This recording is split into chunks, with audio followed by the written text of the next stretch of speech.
The believer looks with the Nur of Allah. He is not tricked. Do you think Hazrat Hussain was tricked? Do you think he didn't know? He didn't know that those people, they were going to betray him. He did not go out to challenge. He went out to make hijrah, like his grandfather ﷺ did to make the hijrah. What is going to happen later is going to happen. He wasn't there to go to the area of Iraq and Kufa knowing that they're hypocrites and they're betrayers.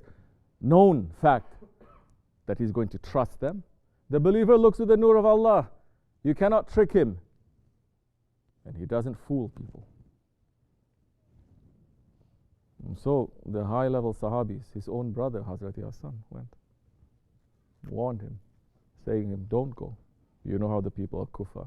He's saying, I know my brother, but I have to walk my destiny. Now, this way. Now is the destiny that we're talking about. Correct? You think Hazrat Hussain didn't know what his destiny was when he took those steps? The grandson of the Sultan of Ilmuladdin, Sayyid al-Awwalil wal-Akhirin, the grandson. You think he didn't know what was going to happen?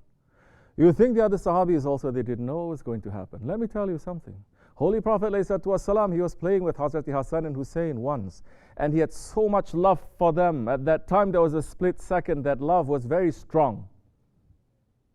Immediately, Hazrat Jibreel came and says, my salams from your Lord, from our Lord, presenting these two shalwars. One to Hazrat Hassan, one to Hazrat Hussain. A yellow shalwar for Hazrat Hassan and a red shalwar for Hazrat Hussain. And Holy Prophet ﷺ understood and he cried. What does that mean? One time Hazrat Muawiyah was playing with them, Hazrat Hassan and Hussain. And the Prophet ﷺ looked and he says, Ya Muawiyah, one day you are going to be responsible to cause a lot of pain to them. Hazrat Muawiyah almost went crazy. He wanted to end his life. He asking the Holy Prophet ﷺ to intercede for him to change that. He says, no, this is the qadr. This is the destiny.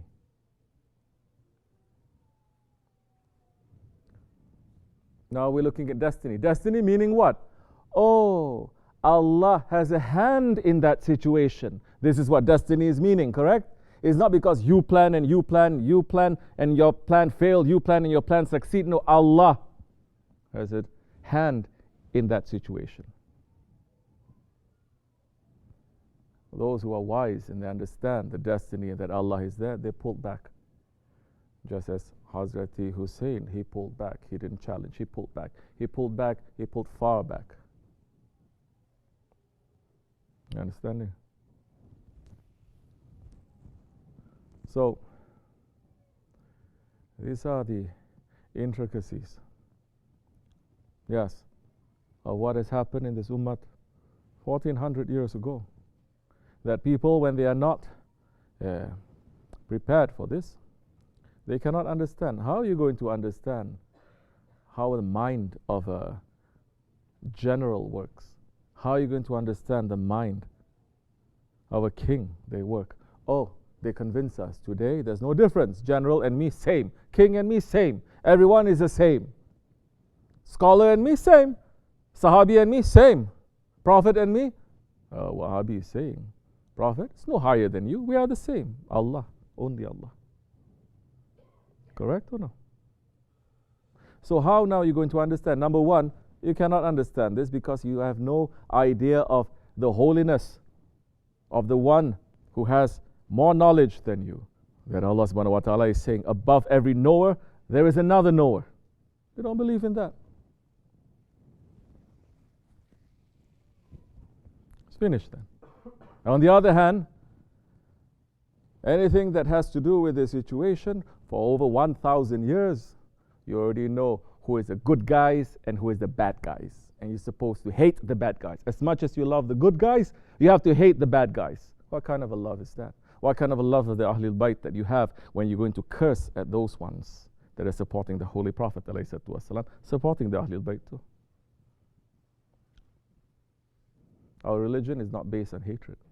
If it's based on hatred, first one we're going to hate is Abu Lahab and Abu Jahil. We're going to spend so many days just cursing at them. That's not sunnat. I hate them. It's not sunnat. You're going to make an innovation that time, it will lead you to hellfire. Yes.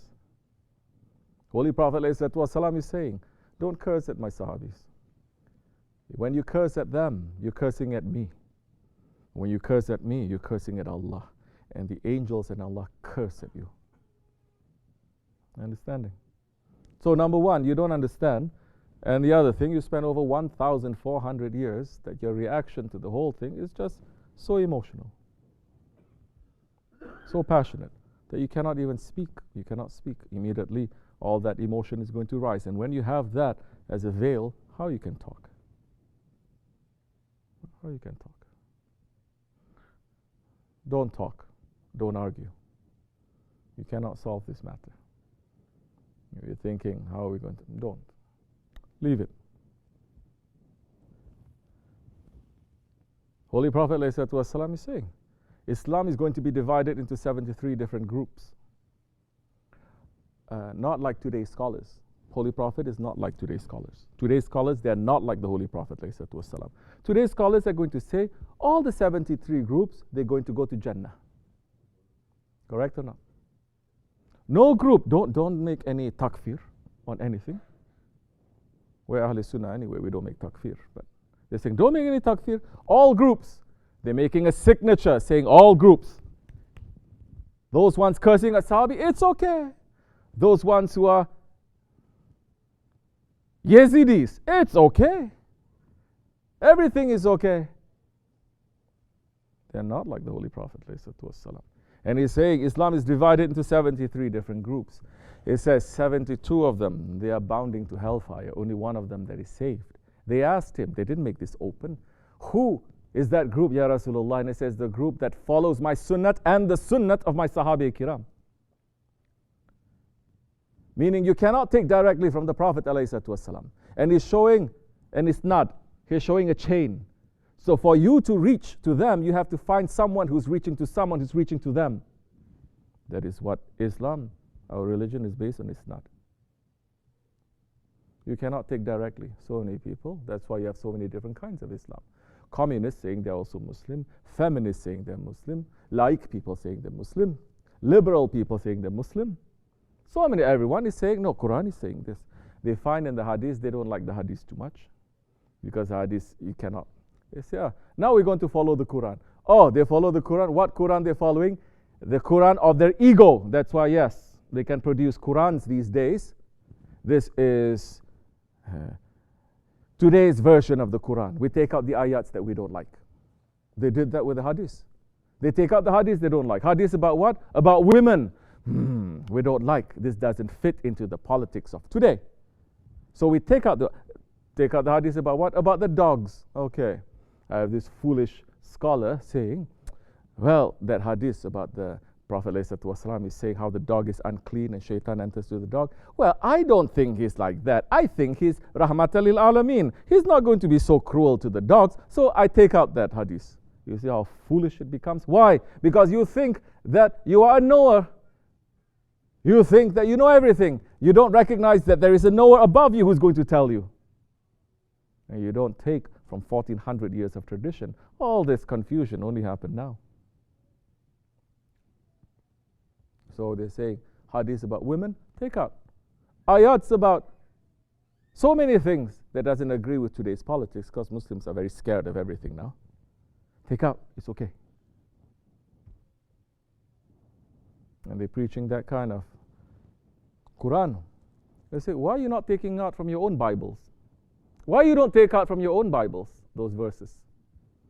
Where it's talking about how Allah decimated all the other tribes that attack to the Bani Israel. That punishment for them, burn down all the trees, kill all their animals, put salt on the ground. Why not? I mean, where they take their ideas of damage and violence from? Their Bible, right? The way that they say we take our violence from the Quran. Why do you do that? Take it out from the Bible. Take it out from the Torah.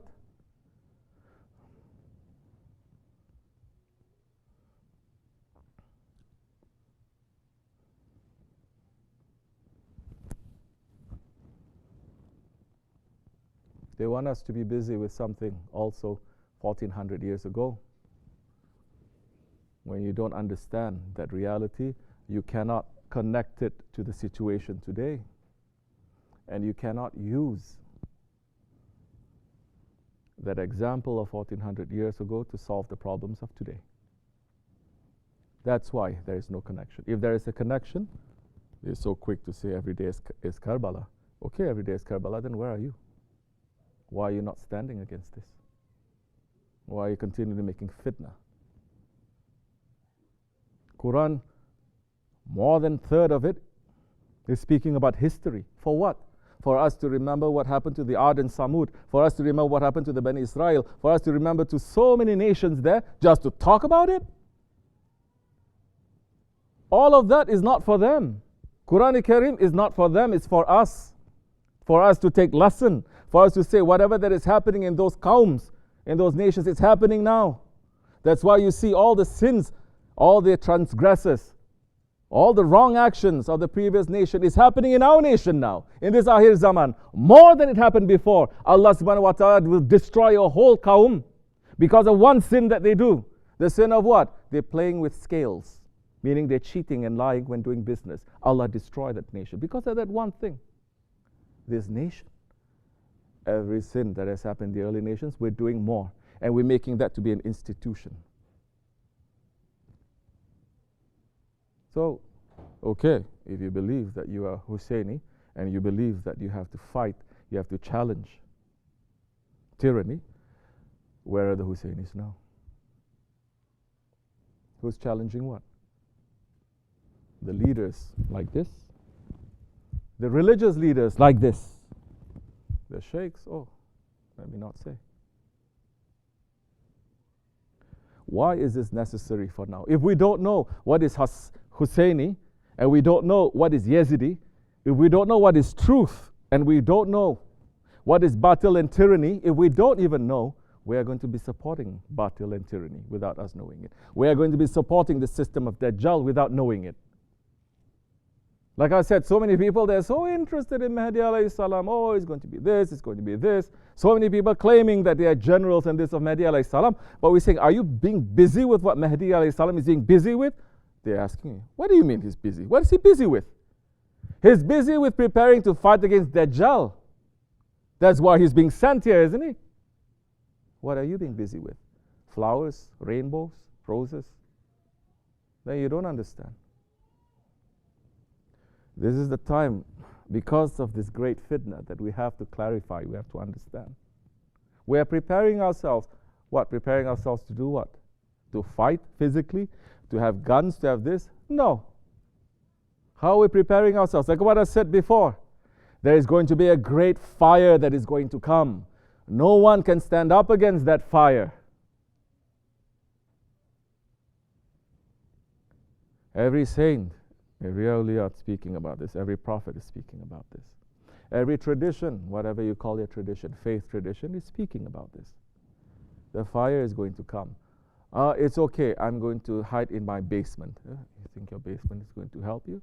No, I'm going to build a tunnel inside. I'm going to put freeze-dried food and I'm going to be okay. You think that's going to help you? If preparation of a believer is like that, the unbelievers, they have beaten us doing things like that 50 years ago. They have cities underground. They already know who's going to be safe, who's not going to be safe. You think it's any one of us? That fire is coming. Are we preparing ourselves how to protect ourselves against that fire? How? If you don't know what is fire and you don't know what is light, chances are you're going to go to the fire. Because the fire from a fire looks like light too, no? This is the great confusion. But if you know what is light and you're running to collect that light and you're running to be in the associations of light, where there is nur, the nar cannot enter. These are the people of nur. Don't look at me. These are the people of nur. And we're running for them.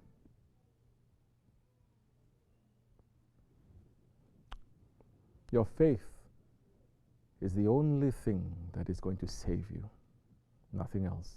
Don't think your father, your mother, your contacts, your food, your money, your faith. Faith to who? Faith of what? Faith of those ones who they love Allah and Allah loves them. Not the faith of those ones who sold out their religion long time ago.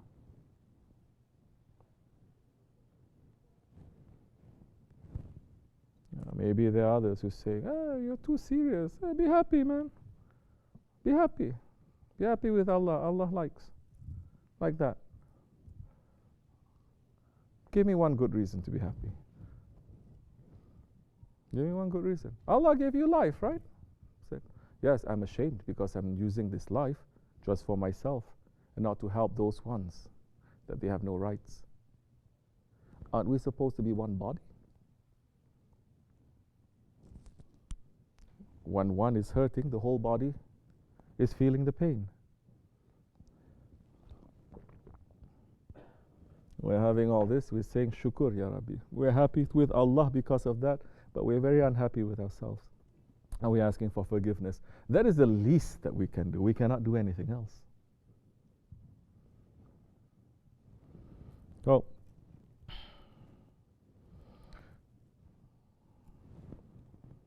yes. Who is representing what in these days, in these times? What are we fighting against? That everybody has to know. This much is enough, inshallah. Wa min Allahu tawfiq al-Fatiha. May Allah keep us in safety, inshallah.